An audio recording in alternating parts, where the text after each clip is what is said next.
میں یہ کہہ رہا تھا کہ ہم نے ابھی کوئی اس طرح کا سوشل سسٹم ڈیوائس نہیں کیا کہ اس طرح کی چیزیں آئیڈینٹیفائی ہو سکیں، کیونکہ یہ ایک دم رینڈم نہیں ہوتی کہ کوئی شخص جا کے اپنی بیٹی کو پھینک آیا ہے، وہ پہلے بھی تشدد کرتا ہوگا، پہلے بھی اس کو پیار نہیں ہوگا بیٹی سے، تو ایک ویجیلنٹ سسٹم ہونا چاہیے، جیسے ہمارا چائلڈ پروٹیکشن بیورو ہے، ہمیں اس کو ایکسپینڈ کرنا چاہیے، ٹھیک ہے، تاکہ وہ کمیونٹیز میں اس طرح کے کیسز کو آئیڈینٹیفائی کرے۔ اب دیکھیں نا، ہم سٹریس ہمارا یہ ہے کہ اس کو پھانسی دے دو، پھانسی تو اس کو ہو جائے گی، لیکن ایشو یہ ہے کہ بچے کا کیا بنے گا جو مر گیا ہے۔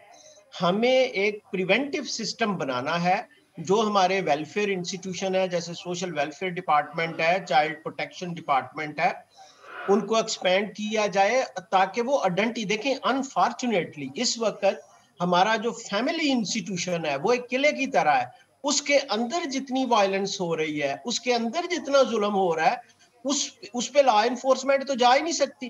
آپ کسی کی چار دیواری میں اندر گھس کے کیسے بچے کی پروٹیکشن کریں گے؟ اس کے لیے سوشل ویلفیئر کے انسٹیٹیوشنز ہوتے ہیں۔ میں یہ پہلے بھی بات کر رہا تھا کہ ہم نے، کیونکہ نئے حالات پیدا ہو رہے ہیں، نئی سوسائٹی میں جہاں کروڑوں کی آبادی ہوتی ہے، ایب نارمل لوگ بھی ہوتے ہیں، جانور بھی ہوتے ہیں، لیکن ان کے بچوں کو، ان کی بیٹیوں کو، ان کے بھائیوں کو، اب دیکھیں نا، یہ روز کا ایشو ہے، انسیسٹ ایشوز آ رہے ہیں، بھائی بھائی کو قتل کرتا ہے، اور یہ بڑی تواتر کے ساتھ آ رہے ہیں۔ ہمیں بجائے اس کے کہ لیگلسٹک پہلو لینا کہ فوراً پکڑ کے پھانسی ہونی چاہیے، لیکن میرا صرف کنسرن یہ ہے ایز اے سوشل سائنٹسٹ، اس طرح کے ایشوز کو پریونٹ کیسے کرنا ہے۔ اس وقت ہمارا آئیڈینٹیفیکیشن کا، سرویلنس کا کوئی سسٹم موجود نہیں ہے۔ پتہ تب چلتا ہے جب ایک واقعہ ہو جاتا ہے، پھر ہم اس پہ بڑے جذباتی گفتگو کرتے ہیں، پھر ہم اس پہ بڑا ایک سما باندھتے ہیں اور سوسائٹی کو بھی متون کرتے ہیں۔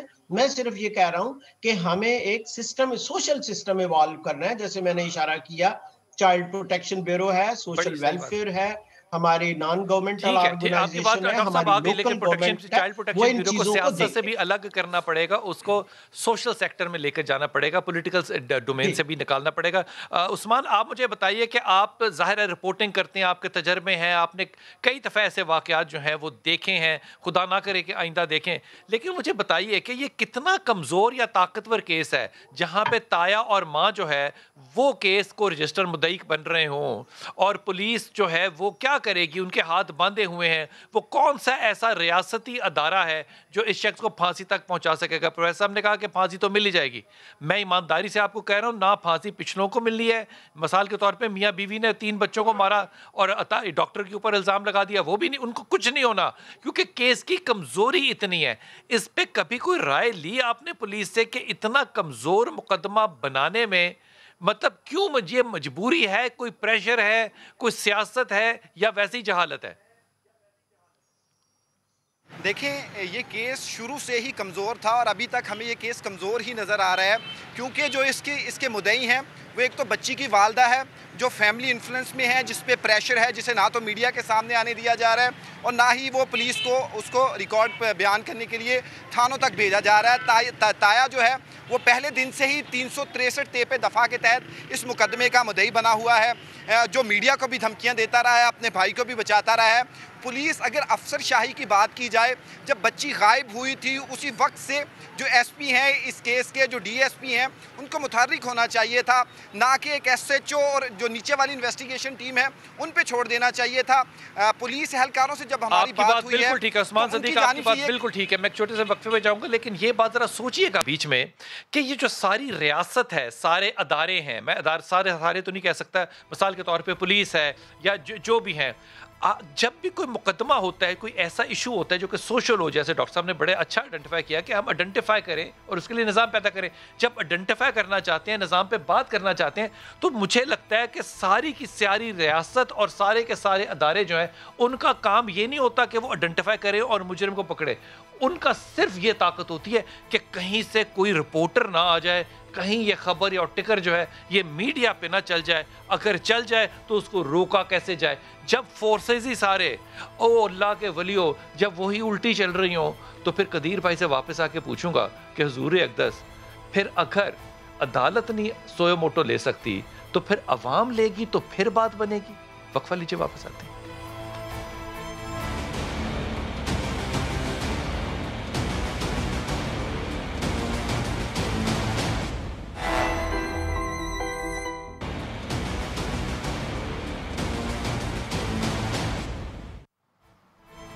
بسم اللہ الرحمن الرحیم. ہم قدیر بھائی جب بات کرتے ہیں نا باہر کی, تو باہر ایسی بہت سی سرکاری سطح کے اوپر سوشل آرگنائزیشنز ہوتی ہیں جو کہ بچوں کا تحفظ کرتی ہیں, صرف پولیس نہیں, آرگنائزیشنز ہیں, اور وہ گھروں کے اندر گھس کے ججمنٹ کرتی ہیں, انٹرویو کرتی ہیں. ان کی بڑی یہی ڈاکٹر صاحب بھی ذکر کریں کہ ہمیں کوئی ایسا سسٹم بنانا چاہیے.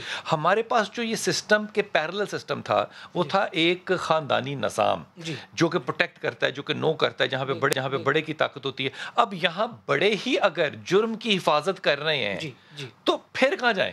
بلال بھائی, یہی بہت بڑی بدقسمتی ہے جس کی طرف آپ نے اشارہ فرمایا ہے کہ جو لوگ اس جرم کے خلاف کھڑے ہونے چاہیے تھے وہ اس کے جرم کے حق میں کھڑے ہو گئے, اور یہ بن گئی. اب یہاں پہ ریاست کو انقلابی اقدامات اٹھانے کی سر ضرورت ہے.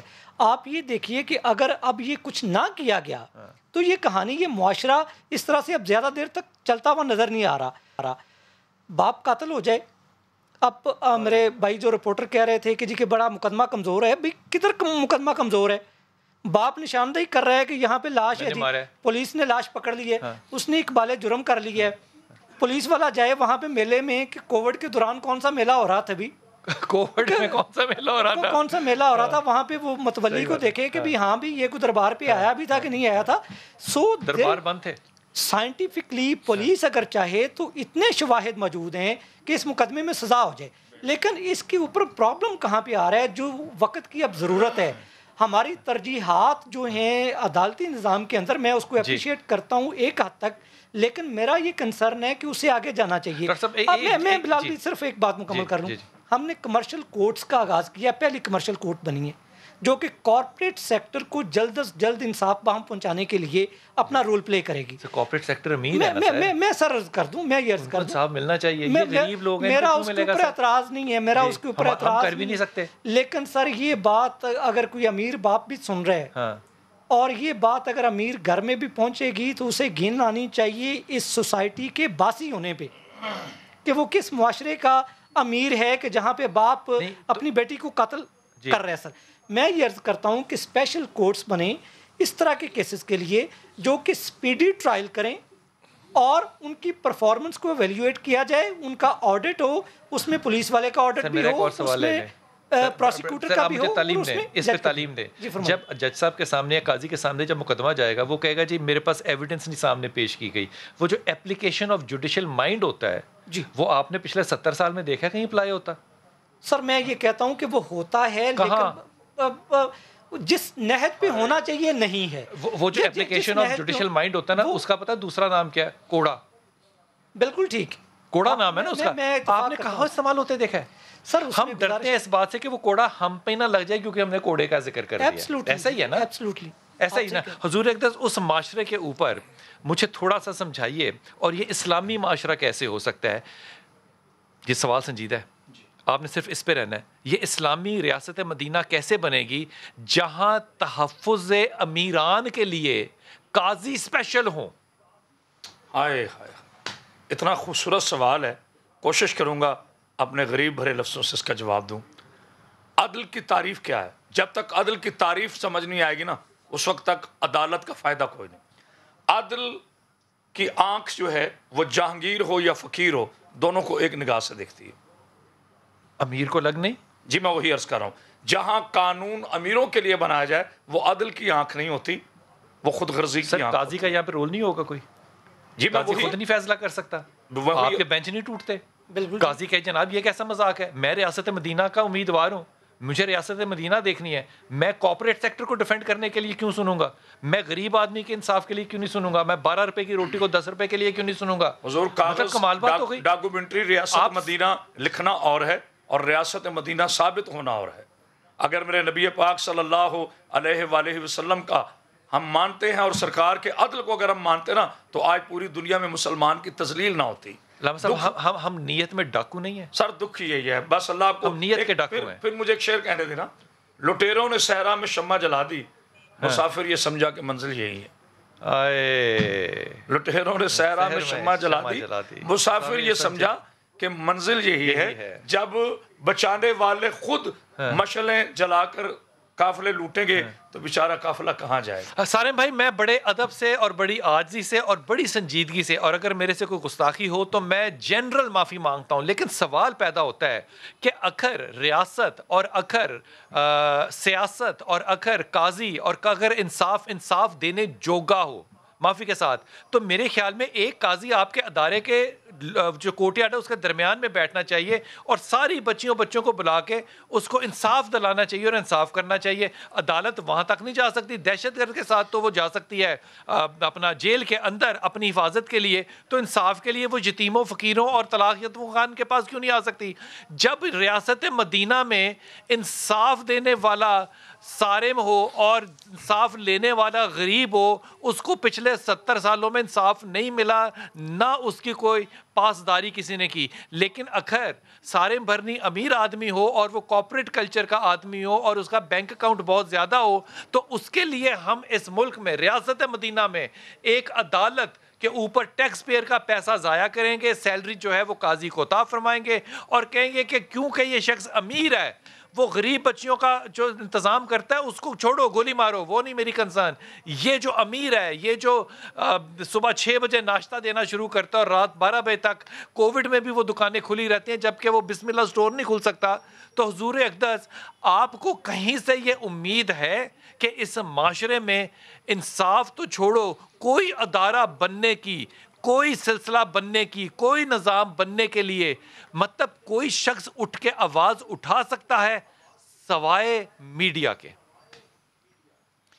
بلال بھائی، اللہ کرے کہ جو کچھ آپ نے کہا یہ ہمارے حکمرانوں کے کانوں تک آواز گئی ہو اور کچھ سمجھ آئی ہو ان کو۔ واقعی اگر ایسا ہو جائے کہ انصاف دینے ان کے دروں تک کے پہنچ جائے، ججز پہنچ جائیں، اداروں تک کے آ جائیں، نہ جائیں گلی محلے میں، اداروں تک کے آ جائیں، جو لوگ بیچارے وہاں ہیں کسی نہ کسی وجہ سے ہیں نا، ان کی وہ وجوہات دور کر دی جائیں تو وہ اپنی زندگیوں پہ آ جائیں گے۔ اللہ کرے کہ ایسا ہو۔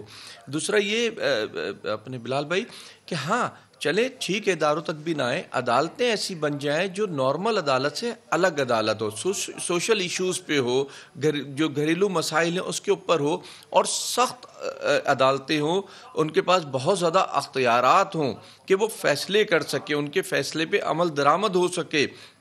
آپ یقین جانیں یہ دنوں کا کام ہے سب کچھ بہتر ہونا۔ اور ہمارے یہاں ایک پرابلم جو میں دیکھ رہا ہوں بہت زیادہ کہ جب بھی ایسے حادثات واقعات ہوتے ہیں تو ہمارے یہاں فوراً کہہ دیا جاتا ہے ایب نارمل ہے، ذہنی مریض ہے۔